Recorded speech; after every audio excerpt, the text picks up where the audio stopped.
Assalamualaikum warahmatullahi wabarakatuh. Selamat pagi semuanya.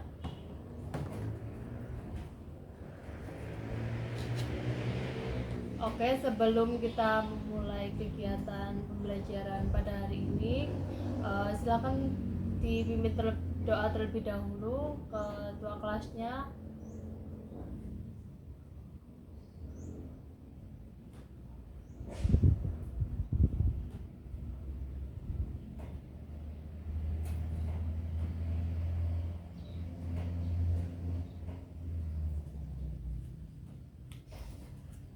Oke, silahkan disiapkan terlebih dahulu alat tulisnya, kemudian buku-bukunya juga dikeluarkan, kemudian yang masih ada sampah di sekitar mejanya yang masih berserakan itu silahkan disimpan, dibuangnya nanti ya waktu jam istirahat.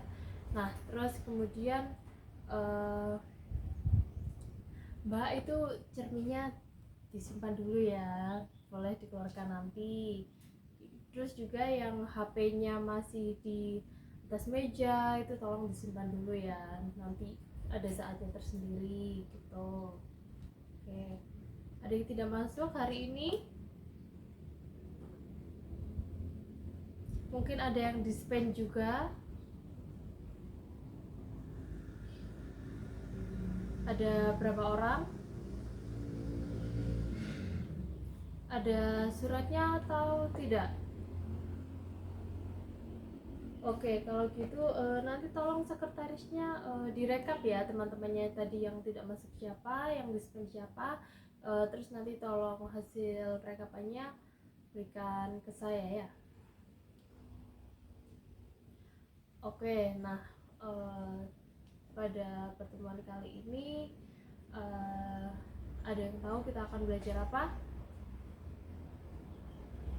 Ya, betul sekali. Kita pada pertemuan kali ini akan belajar tentang hidangan pembuka atau appetizer, dengan tujuan pembelajaran kita pada pertemuan kali ini yaitu untuk menganalisis dan mengetahui tentang pengertian hidangan appetizer, jenis-jenis hidangan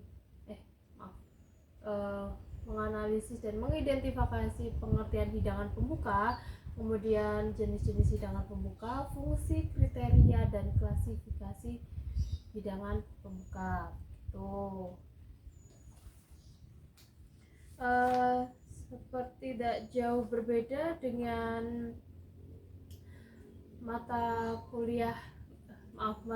pelajaran praktik lainnya, nanti dimana kalian akan dibentuk secara berkelompok, kemudian saya juga akan memberikan tugas secara berkelompok dan juga ada tugas secara individu. Kemudian tentunya tugas secara individu dan berkelompok itu ada nilainya sendiri-sendiri gitu ya, jadi tolong dikerjakan dengan baik gitu, jangan harus sportif ya. Kalau misalkan ada temennya yang kayak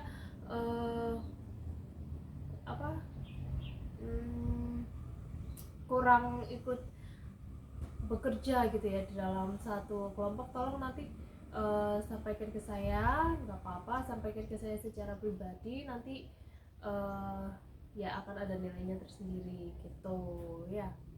Oke, silahkan disiapkan dulu alat tulisnya ya.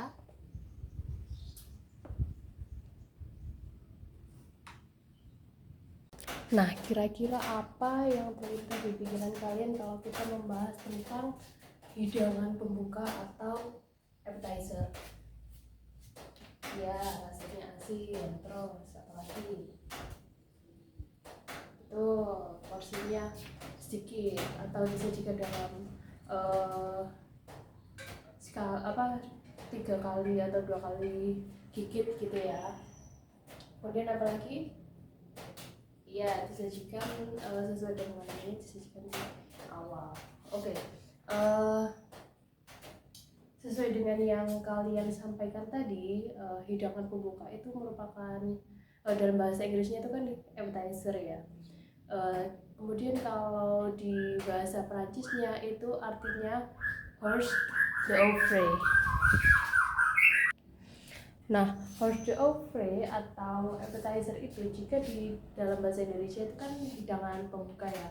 Nah, hidangan pembuka itu merupakan hidangan yang disajikan dalam porsi kecil yang disajikan sebelum hidangan utama itu keluar, gitu, sesuai dengan namanya ya. Nah, ini ada beberapa contoh dari hidangan pembuka itu sendiri. Yang pertama ada yang tahu itu apa? Yang pertama ini ada deviled egg, gitu. Nah, yang kedua ada yang tahu ini sering kita jumpai, kalian juga pasti, saya yakin kalian juga pasti akan pernah mencoba atau menemuinya gitu ya. Tapi memang kalau di pasaran atau yang biasa kita temui itu bentuknya bisa berbeda-beda gitu. Yang tengah adalah, ya betul sekali, kroket. Dan yang terakhir ini biasanya juga kalian temuin kalau biasanya itu di acara hajatan atau kondangan itu. Yang paling project sana sendiri itu namanya adalah galantin gitu. Oke, pembahasan yang selanjutnya. Nah, hidangan pembuka itu sesuai dengan penyajian suhunya, sesuai hidangan pembuka jika dibagi itu terbagi menjadi dua. Yang pertama yaitu dibedakan sesuai dengan suhu penyajiannya, dan yang kedua yaitu bahan yang digunakan. Nah, yang pertama ini ada cold appetizer atau hidangan pembuka dingin. Nah, sesuai dengan namanya, hidangan ini akan disajikan dalam keadaan dingin. Namun selain itu, hidangan pembuka itu dikategorikan atau dikatakan dingin karena pada proses pembuatannya atau bahan-bahan yang digunakan itu menggunakan bahan-bahan yang ada di suhu ruang atau dalam keadaan dingin gitu ya. Jadi tidak terlalu banyak menggunakan api gitu. Dan suhu yang digunakan untuk menyajikan hidangan ini itu kurang lebih 10 sampai 15 derajat. Dan itu contohnya ada deviled egg yang sudah kita bahas tadi ya sebelumnya. Itu adalah salah satu contoh hidangan western yang tergolong dalam cold appetizer. Kemudian ada hot appetizer. Nah, titiknya berbeda dengan cold appetizer atau hidangan pembuka dingin. Hot appetizer ini merupakan hidangan pembuka yang disajikan dalam keadaan panas, dan tentunya pada proses pembuatannya itu melibatkan api atau menggunakan api, yang dimana bahan-bahannya itu juga diproses dalam suhu yang tinggi gitu ya.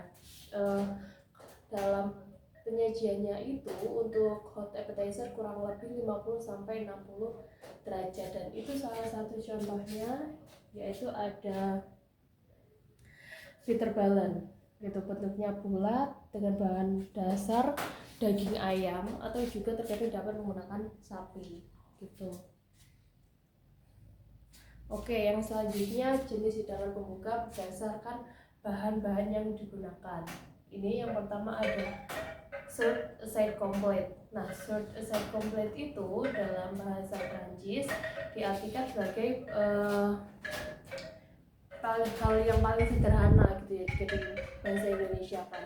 Nah, served aside complete ini merupakan hidangan pembuka yang menggunakan bahan-bahan yang tersedia di dapur dan menggunakan bahan-bahan yang terjangkau atau mudah dijumpai, ditemui, dan menggunakan bahan-bahan yang harganya itu relatif murah atau ya seperti itu, standar gitu ya. Nah, yang kedua ada Horst d'Oeuvre Variés.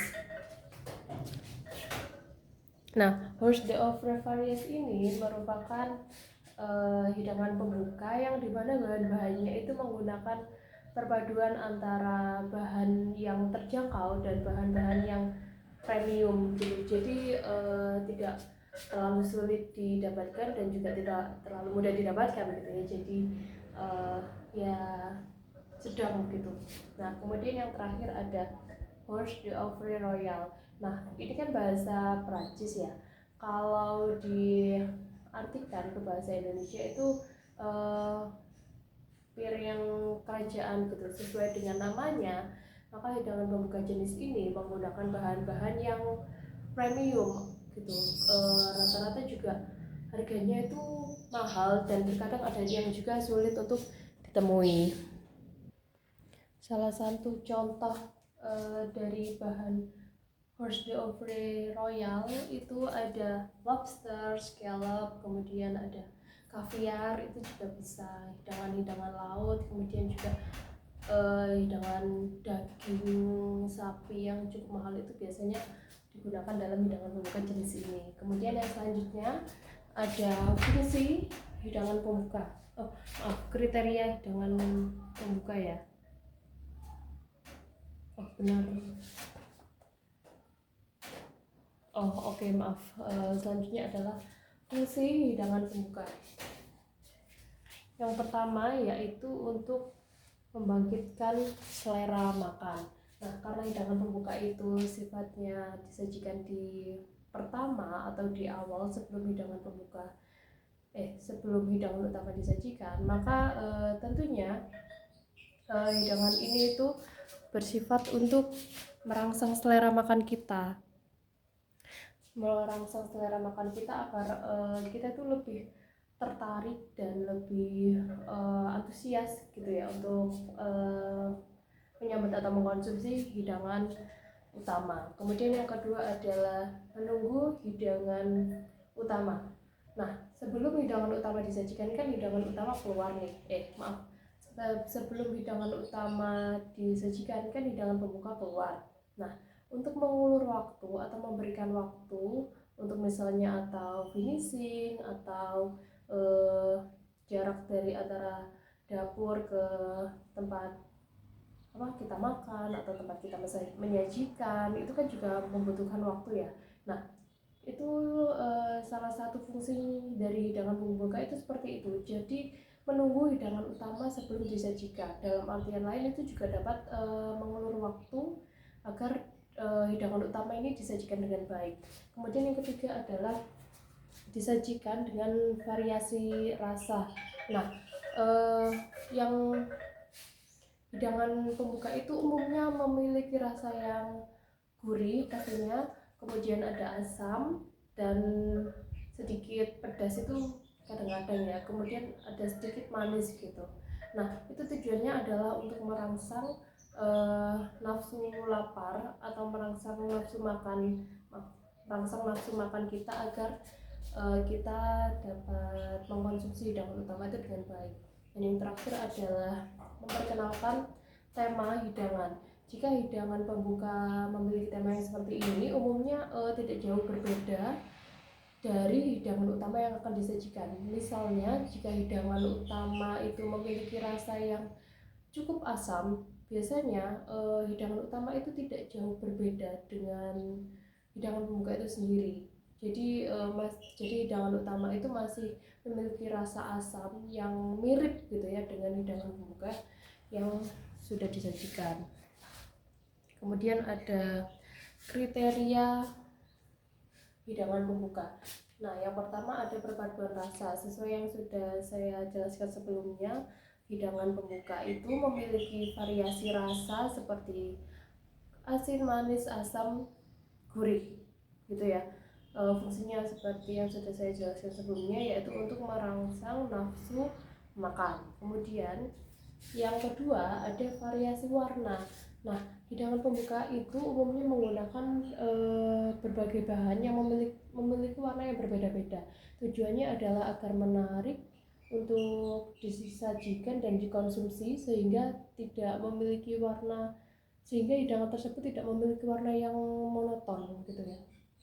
Kemudian yang ketiga adalah bahan yang digunakan. Nah, bahan yang digunakan itu umumnya menggunakan bahan-bahan yang fresh, yang sekali pakai. Tujuannya adalah agar hidangan pembuka itu juga disajikan dengan baik, kemudian memiliki kualitas yang baik, dan juga tentunya tidak menyebabkan masalah atau gangguan-gangguan lain gitu ya. Dan yang terakhir adalah berat dan penyajian hidangan pembuka.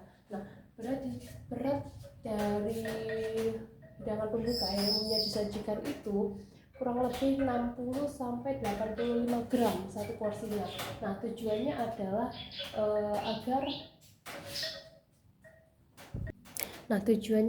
agar konsumen itu dapat merangsang nafsu makan dan sedikit tertarik untuk mencoba hidangan utama gitu ya, istilahnya seperti itu. Oke, sudah. Itu tadi materi yang saya sampaikan. Mungkin ada yang ingin ditanyakan, silahkan.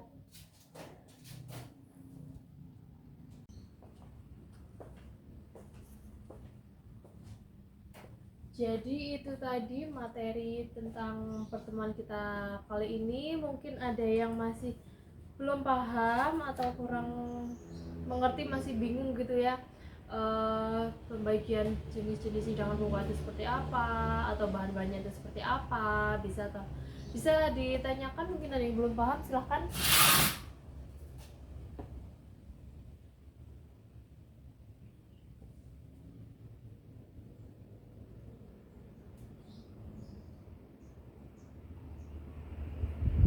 Oke, nggak ada pertanyaan ya.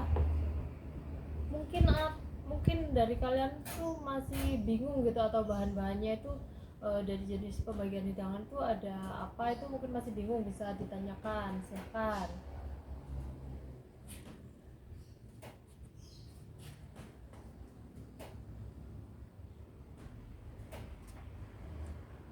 Tidak ada? Baik, oke. Itu saja materi pada pertemuan kita kali ini.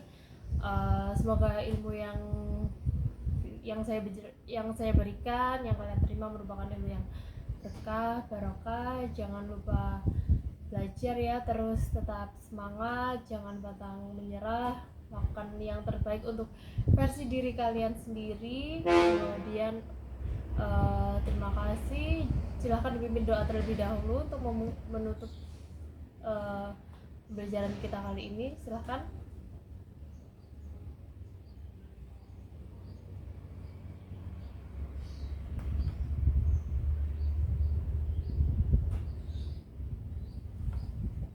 Oke, terima kasih. Saya akhiri. Wassalamualaikum warahmatullahi wabarakatuh. Selamat siang.